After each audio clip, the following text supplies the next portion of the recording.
আজ থেকে কয়েক বছর আগেও যেখানে বড় তারকাদের গন্তব্য ছিল ইউরোপের ঐতিহ্যবাহী ক্লাবগুলো, সেখানে এখন নতুন তাগিদ তৈরি করেছে মধ্যপ্রাচ্যের দেশ সৌদি আরব। একসময় যেখানকার ফুটবল কেবল এশিয়ান পর্যায়ের খবরই সীমাবদ্ধ থাকত, আজ সেই সৌদি প্রো লিগই জায়গা করে নিয়েছে বিশ্বের শীর্ষ দল বদলের শিরোনামে। 2023 সালের গ্রীষ্মকালীন দল বদলে সৌদি ক্লাবগুলো খরচ করেছে প্রায় $1 বিলিয়ন।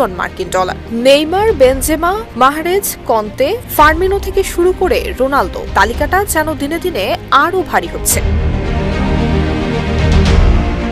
যদিও অনেকে এটাকে সাময়িক চমক বলেই দেখছেন, সৌদি প্রো লিগের প্রধান নির্বাহী কার্লো নোহরা স্পষ্ট করে জানিয়েছেন তারা একটা দীর্ঘমেয়াদী পরিকল্পনা নিয়ে এগোচ্ছেন। সৌদি সরকার ঘোষণা দিয়েছে যতদিন না লিগটি বিশ্বের সেরা লিগগুলোর কাতারে পৌঁছাচ্ছে ততদিন অর্থ সহায়তা দিয়ে যাবে তারা।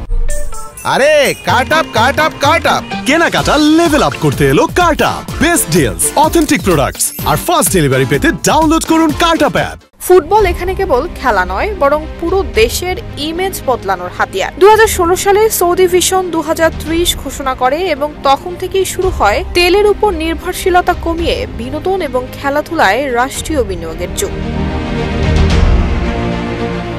বিশ্ব মঞ্চে নিজেদের আলাদা পরিচিতি গড়ার এই চেষ্টায় কেবল ফুটবলই নয়, সৌদি এখন ফর্মুলা 1, পিজিএ গলফ, এমনকি রিসোর্ট নির্মাণের মতো প্রকল্পেও হাত দিয়েছে। তবে এই সমস্ত উদ্যোগের পেছনে স্পোর্টস ওয়াশিং বিতর্ক থেমে নেই। অনেকেই বলছেন সাংবাদিক জামাল খাশোগির হত্যাকাণ্ড সহ মানবাধিকার লঙ্ঘনের দায় থেকে নজর ঘোরাতেই সৌদি খেলাধুলাকে ব্যবহার করছে। তবে এত অর্থ ঢাললেও সৌদি ফুটবলের বাস্তবতা একটু ভিন্ন।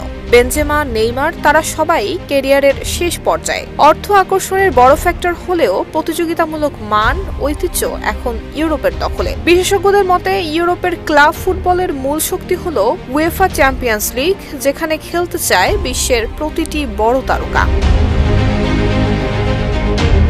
নুসরাত জাহান মেহেক, ঢাকা পোস্ট।